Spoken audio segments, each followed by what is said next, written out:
En principio, yo tendería a pensar que la relación literatura-tiempo, literatura-futuro, y también en el siglo XIX, aunque digamos también en el XX y en el XXI, pasa sobre todo por la idea de construcción, ¿no? Digamos, cómo el lenguaje desde la literatura postula un futuro, dos futuros, tres futuros, justamente a partir de la configuración hasta sintáctica, léxica, de mundos semánticos, de mundos posibles, siempre a partir de la forma, a partir del lenguaje, a partir de la construcción de personaje.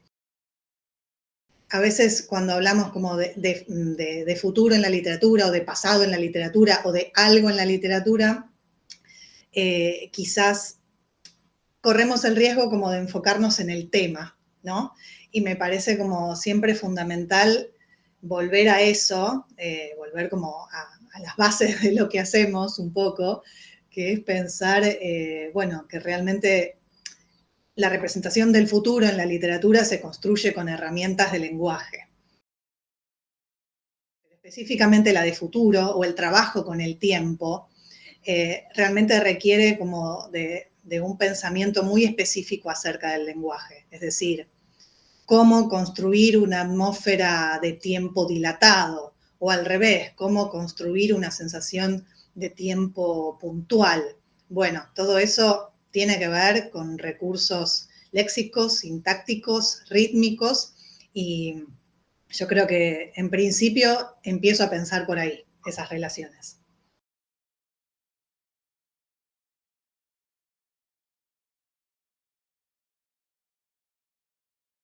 Yo creo que sí, ¿no? Es como imposible pensar algo sin intervenirlo. eh, y, y con la idea de futuro, creo que claramente, de nuevo vuelvo a la idea de construcción, ¿no? Pero acá ya no pensando desde la escritura, sino justamente desde la investigación o desde el estudio. Eh, yo creo que, digamos, sumamos nuestra idea de futuro a aquella que estamos estudiando en el siglo XIX, o incluso estudiar aquello que pensamos que era el futuro en el siglo XIX, o los futuros, en plural, quizás nos ayuda como a entrever qué tipo de futuros estamos construyendo ahora.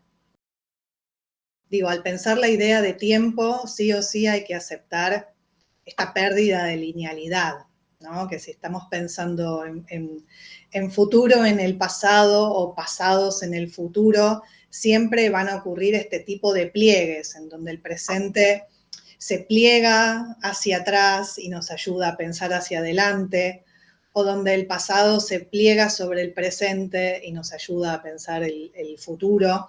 Y siempre estas ideas, esta idea de capas, ¿no? De capas de temporalidad, en donde no hay un estado puro de un futuro en el siglo XIX o un futuro o varios futuros tal como los pensamos ahora en el siglo XXI, sino que en principio son siempre plurales, pienso, tanto como objetos de estudios como objetos cognitivos de las personas, eh, sino que además de ser plurales también están contaminados y mezclados entre sí, ¿no? Uno determina al otro en una especie de cinta de Moebius indeterminada, ¿no? La idea de indeterminación me parece que también ahí es clave, porque por un lado intentamos definir esto como objeto de estudio, porque, digo, interesa estudiarlo, pero a la vez es un objeto indeterminado, como, un poco como las partículas subatómicas, ¿no? Y hay que acercarse con ese recaudo y con esa belleza que implica tener un objeto suelto, lábil, atmosférico, creo, ¿no?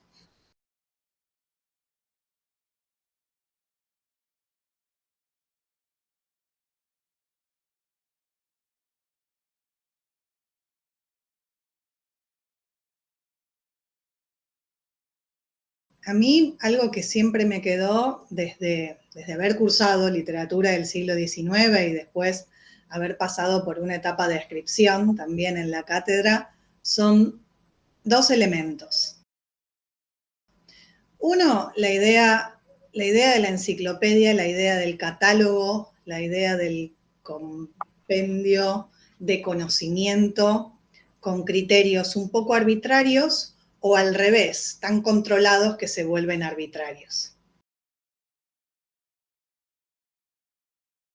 Eso por un lado, y después esta gran frase del grabado de Goya, ¿no? El sueño de la razón engendra monstruos. Y creo que están en conexión. Yo tiendo a pensar también la escritura, o me acompañó mucho esta idea de que en la escritura,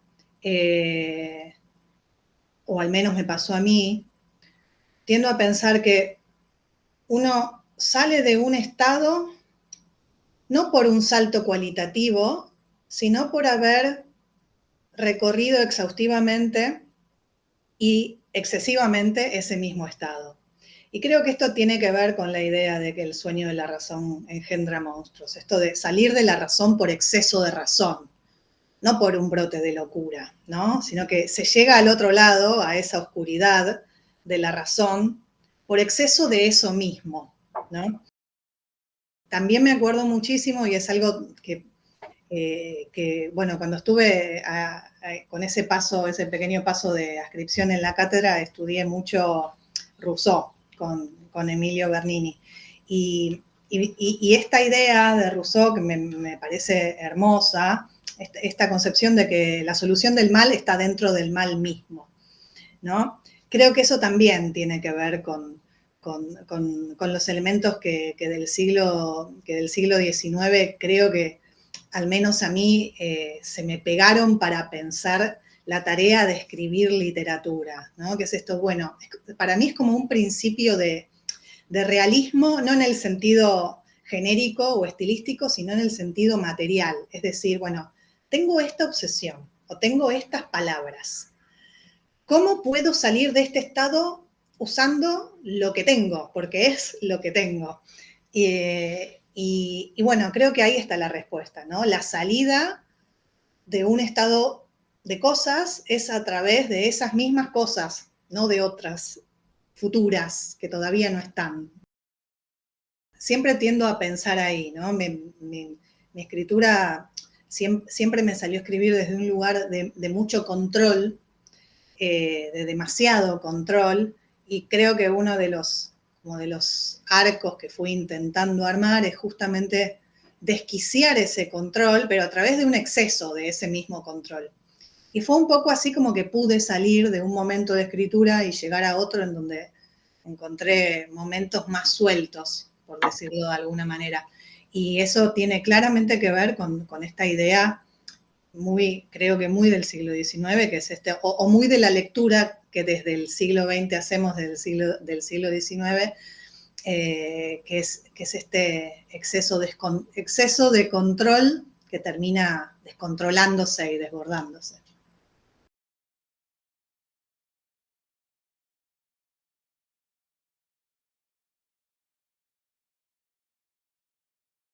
A ver, yo creo que la idea o las construcciones de futuro fueron apareciendo en lo que escribo de un modo un poco orgánico, ¿no? No es que pensé escribir literatura distópica o nada, o algo enmarcado en un género específico, ni mucho menos, sino que siempre intenté partir de ideas o de imágenes que me atrapaban por algún motivo.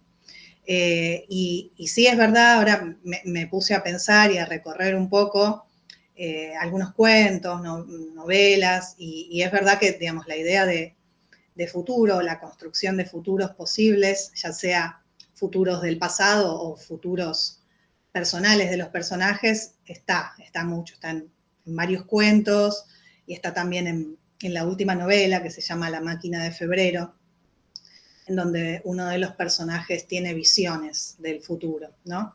Entonces, digo, yo creo que para mí, en mi escritura, el futuro aparece como una fuerza fantasma, ¿no? Y siempre relaciono el futuro con la F. La F me parece que tiene como muchas derivaciones de otras palabras que tienen raramente que ver con el futuro, ¿no? Entonces, el futuro como fantasma, seguro. Después, el futuro como frustración, ¿no? Como una ansia que se frustra.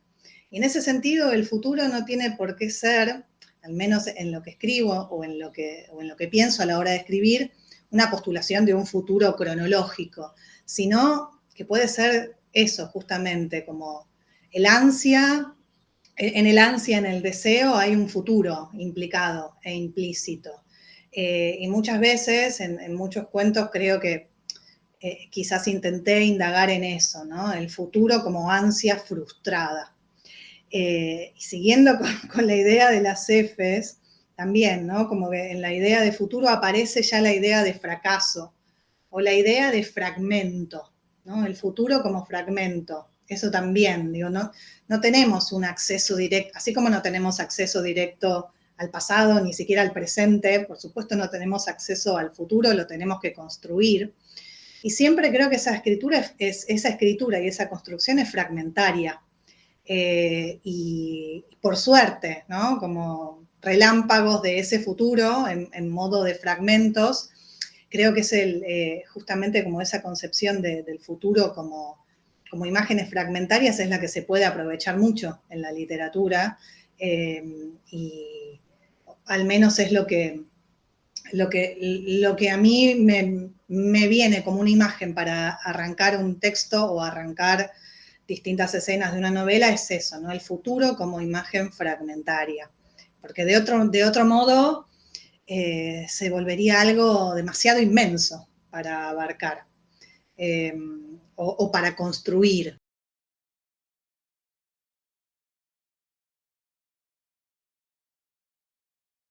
Estoy como por fuera del mundo académico e investigo, bueno, un poco tangencialmente, ¿no? Un poco adentro, un poco afuera. Y eso creo que, digo, también define un poco el modo en que me enfrento con estos objetos, mundos, universos, textos. Y creo que eso nos pasa a todos, a todas, ¿no? El modo en que tenemos de mirar ese objeto y el fin con el cual los miramos los termina definiendo. Pero digo, más allá de eso, que es algo más general, sí creo, y cuando me enfrento con alguna textualidad del siglo XIX a pensar, sí me parece como fundamental esto de, digamos, no perder la idea de pluralidad, ¿no? Como no pensar como un objeto de estudio, sino como muchos objetos de estudio, no pensarlo como un documento, sino como muchos documentos, y que un poco nuestra tarea es como encontrar alguna suerte de hilo conductor que arme un relato a través de esos documentos. También me gusta para pensar estas textualidades o estos mundos, sobre todo desde la escritura, porque digo, a mí me gusta mucho investigar para escribir, más que pensar en objetos o en archivos o en documentos, pensar en atmósferas, ¿no? Como digo, estas emanaciones que quedan después de haber estado en contacto con ciertos mundos textuales, que son indefinibles en un punto, o diría otra cosa, son definibles si uno quiere definirlas, o son aproximables si uno quiere aproximarse, pero también son muy ricos estos mundos si uno se mantiene a la distancia y los mira un poco como si fueran este humo, ¿no? En donde hay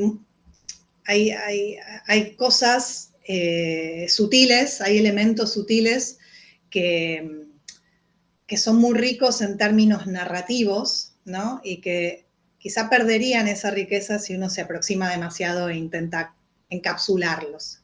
Entonces, digo, esa idea de pensar el siglo XIX o los distintos aspectos del siglo XIX como atmósferas me tienta bastante a la hora de escribir.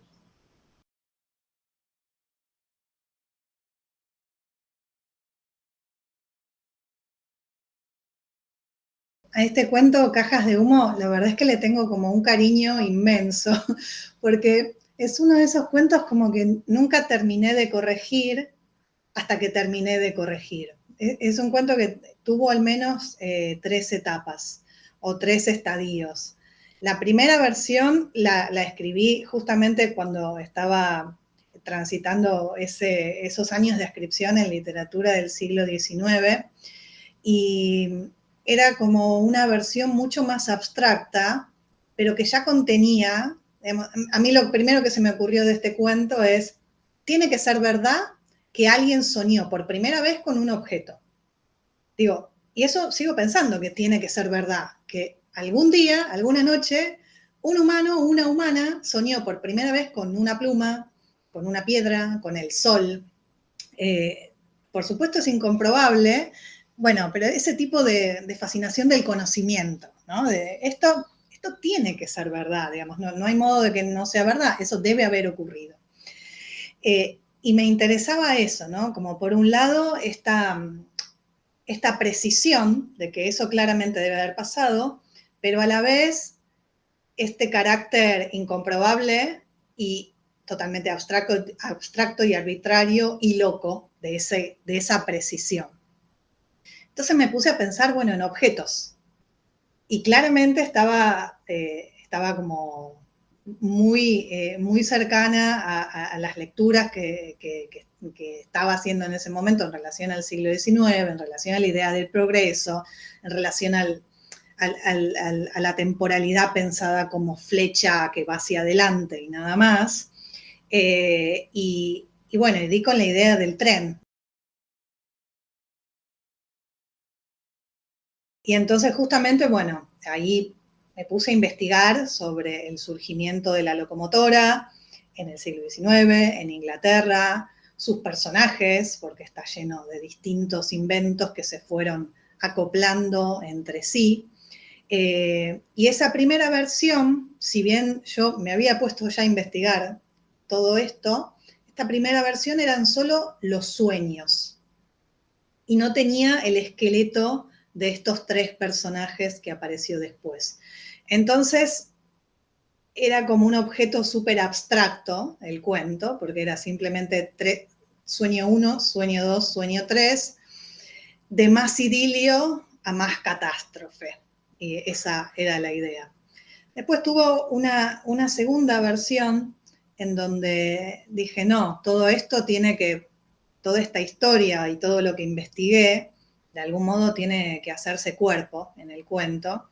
Y ahí, digamos, postulé como esta primera persona del primer soñador y sus dos, y los otros 2 soñadores que lo acompañaron como en esta tríada.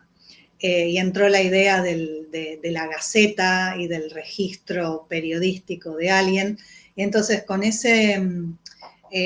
ejes pude darle como una columna vertebral a los sueños, que creo que funcionó en el sentido de que pude articular muchas de las cosas que había investigado, pude ponerlas como en juego y aprovechar lo que decíamos antes, ¿no? Como aprovechar la riqueza narrativa de esos mundos, de esas imágenes que estaban ahí, que eran propias de ese momento. Y pude, creo, o al menos intenté como aprovecharlas en este cuento. Y después hubo una última etapa en donde lo que hice fue como corregir y editar los sueños, porque la parte de los sueños había quedado como sumamente largas, ¿no? Eran como muy extensos los sueños, e hice un recorte, ¿no? de esos sueños, los edité, quedó como una versión más abreviada. Pero todo esto ocurrió entre 2009 y la última versión que apareció en Paisajes Experimentales. No, en realidad ya la había corregido. Y 2017, digamos. O sea que es un cuento que me acompañó un montón de tiempo. Y bueno, creo que tiene eso como especificidad de construcción de futuros pasados en el siglo XIX. La elección del objeto claramente tuvo que ver con eso. y después elegir justamente un objeto que de alguna manera representara esta idea del tiempo lineal y veloz hacia adelante y la idea de progreso, pero que a la vez lo frustrara muy, muy rápido. Y bueno, creo que ahí la idea de la locomotora y del tren me vino como anillo al dedo, digamos. A las 3:23 de la madrugada del 6 de octubre de 1799, me convertí en el primer ser humano en soñar con el tren a vapor. Según informó el Instituto de Análisis Estadístico Racing AEMS a la mañana siguiente, fui yo el que obtuvo el primer lugar en la reñida carrera de esa noche de octubre. Después del mío siguieron, en otras dos cabezas de otros dos hombres, el segundo y el tercer sueño con trenes a vapor, la misma noche, pero a las 3:25 y a las 3:29. Para el mediodía del 7 de octubre, mi primer puesto estaba ya confirmado por todos los organismos pertinentes. Algunos ya empezaban a decir que era un premio que no merecía, y yo solo había dado un paso muy preliminar, demasiado preliminar, hacia la invención de la primera máquina capaz de circular con éxito sobre rieles. Sin embargo, mi nombre apareció encabezando la tríada en The Daily Dreamer, el periódico especializado de la zona.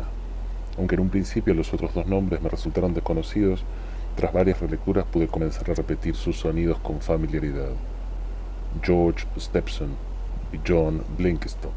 Nombres como cualquier nombre, como el mío también. Nombres de los tres primeros sueños humanos con locomotoras. Richard Trevithink, el mío, arriba de los otros dos.